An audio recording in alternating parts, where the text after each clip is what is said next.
Это все-таки тебе не пизда, а пиздище.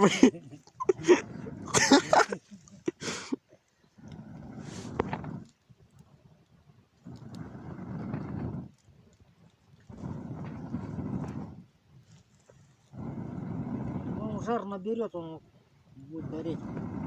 Да хули пиздище загорелось, блядь.